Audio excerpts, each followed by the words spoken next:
신현정 기자가 스튜디오에 나와 있는데요. 자, 신 기자 어떻게 접근을 하셨고 취재하게 된 건가요? 네, 최근 많은 언론 보도가 이어졌던 강북구 아파트 경비원 사건 아실 겁니다. 부천시에서도 비슷하다고 볼 수 있는 사건이 일어났는데 왜 이 사건은 알려지지 않는가라고 문제를 생각하신 분이 계셨고 그분께서 제보를 해주신 겁니다. 그렇게 해서 이번 취재가 시작된 거였고요.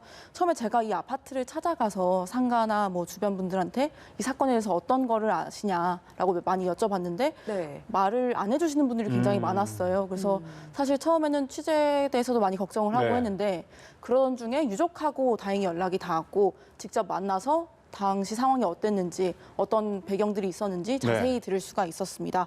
유족분의 말 같이 들어보겠습니다.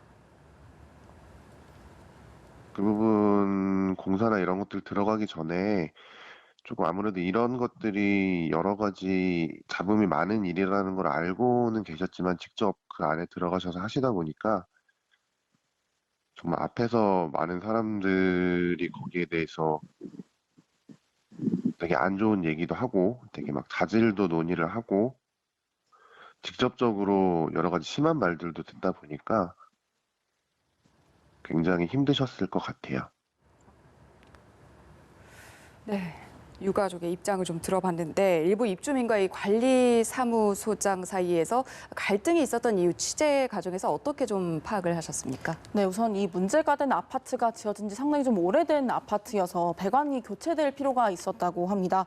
그래서 지난 4월 초부터 배관 공사가 시작됐는데 이제 배관 공사를 시작하려면 온수를 끊어야 되는 상황이 왔던 거예요.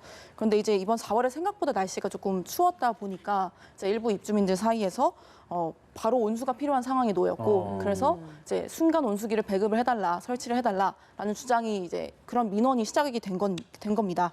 그런데 그 과정에서 왜 그럼 도대체 4월에 그 배관 공사를 시작했느냐 이런 민원이 시작됐고 그런데 사실 이 배관 공사라는 것 자체가 이제 입주민 대표 회의가 이제 발주를 해서 어떤 업체가 이 공사를 할 것인지 그리고 언제 이 공사를 할 것인지 정하는 것이기 때문에 사실 관리사무소에서는 이것에 대해서 결정권을 행사할 수 있는 게 없었다고 합니다.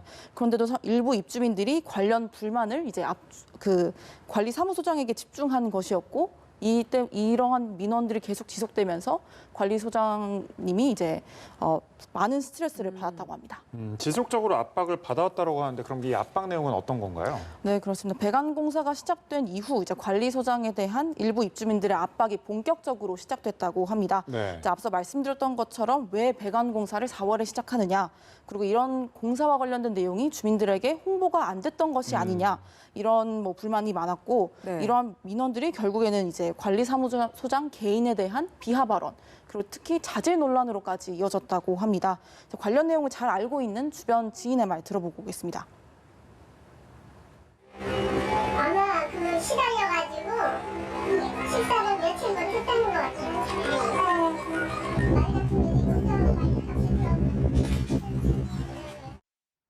네, 참 안타까운 사연일 수밖에 없는데요. 이제 이 외에도 일상적인 업무를 보기 힘들 정도로 관련 민원이 수십 일 동안 지속됐다는 주장도 제기된 상황입니다.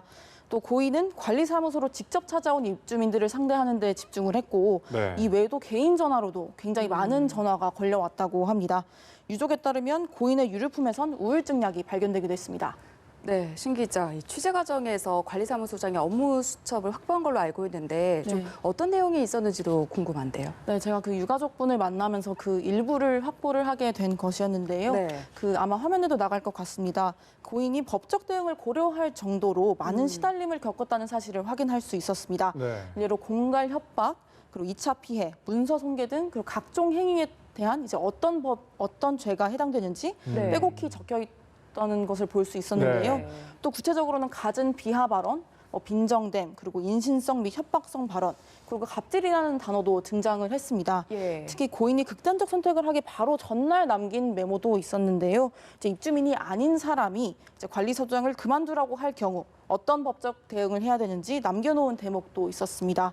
이 업무 수첩은 고인이 극단적인 선택을 하게 된 그 배경을 알아내고 또 이제 조사하는데 중요한 단서가 될 수 있을 것으로 보입니다. 네, 상당히 많은 내용이 적혀 있는데 지금 경찰이 내사 중인 것으로 파악이 됐는데 현재까지 좀 확인이 된 내용이 있습니까? 네, 현재 부천 원미경찰서에서 이 사건을 사건에 대한 내사를 벌이고 있습니다. 네. 경찰이 당시 CCTV를 확인해서 분석을 했고 타살 가능성은 없다고 보고 있는 상황으로 파악됐습니다. 현재 고인이 왜 극단적 선택을 하게 됐는지 그 배경을 들여다보고 있는데요. 경찰 관계자는 고인이 업무상 스트레스로 극단적 선택을 한 것으로 보고 있다면서 아파트 관련 민원이 많았다는 취지의 진술을 확보했다고 설명했습니다. 다만 아직까지 피의자는 특정되지 않은 상황입니다. 그래서 네. 정식 수사의 전 단계인데요. 네. 근데 만약 누가 관리소장에게 폭언과 그리고 소위 갑질을 했는지가 파악이 되고 특정이 될 경우에는 정식 수사로도 전환될 가능성이 있어 보입니다. 또 경찰이 유족에게 이제 고소나 진정 등 수사 의뢰를 할 수 있는 방법, 그런 이제 구체적인 내용 등을 전달한 것으로 확인됐습니다. 네, 앞으로의 수사 과정을 좀 지켜보도록 하고요. 그렇다면 이 유족들은 좀 어떻게 대응할 것을 좀 준비하고 있는지도 궁금하네요. 처음 유가족을 만났을 때 굉장히 네. 경황이 없으신 네. 상황이었어요. 그래서 저도 참 마음이 아팠는데 이제 유가족 분들은 물론이고 또 지인분들도 고인이 굉장히 억울하게 세상을 떠났다는 입장인 만큼 네. 진상규명에 굉장히 힘을 다하고 있습니다. 특히 유족이 직접 고인의 휴대전화를 이제 포렌식 업체에 맡겨서 그 패턴을 푸는 그 과정을 수차례 시도를 한 것으로 파악을 했는데요. 이제 고인이 개인 전화로 많은 민원 전화를 받았던 만큼 휴대전화 통화 내역 등이 사건의 내막을 밝히는데 중요한 단서가 될 것으로 보입니다. 또 게다가 경찰 내사가 아직 종결되지 않은 상황이니까요. 그래서 경찰이 신속한 조사를 통해 고인의 억울함이 풀리기를 간절히 바라고 계신 상황입니다. 네. 또 고인이 배관공사와 관련해 업무상 스트레스를 많이 받았다는 주장이 여러 곳에서 나왔으니까요. 네. 유족분들이 이제 고인에 대한 산업재해 신청도 고려하고 있는 상황입니다. 네, 앞으로 조사를 통해서 하나하나씩 밝혀야 할 텐데 서울 강북구 아파트 경비원 사건도 그렇고 이 사건도 그렇고 최근에 갑질 논란이 끊이지 않고 있거든요. 이런 악순환을 끊기 위해서 어떤 대책이 좀 필요할까요? 네, 앞서 말씀하셨던 것처럼 강북구 아파트 경비원 사건을 계기로 아파트 관리 직원에 대한 처우 개선 굉장히 요즘 화두입니다. 네. 네, 아파트 관리 직원분들이 대부분 계약직 신분이기 때문에 입주민들이 갑질을 하더라도 사각지대에 놓일 수밖에 없는 네. 상황인 거거든요. 2년마다 재계약을 해야 되는 상황이기 때문에 고용이 불안정할 수밖에 없고 또 때문에 입주민들의 눈치를 더 볼 수밖에 없는 네. 상황인 겁니다. 그래서 우선 가장 먼저 필요한 것은 아파트 관리 직원들에 대한 갑질이 얼마나 빈번하게 이루어지고 있는지 또 이것이 얼마나 극심하게 이루어지고 있는지에 대한 현상 파악 이런 것들이 좀 중요할 것 같고요. 네. 또 관리 직원이 부당한 일을 겪었을 때 고용 불안을 느끼지 않고 구제받을 수 있도록 가중처벌 조항 등 법적 보호 대책이 필요해 보입니다. 또 마지막으로 이와 함께 가장 시급한 건 인식 개선이라고 네. 생각을 하는데요. 예.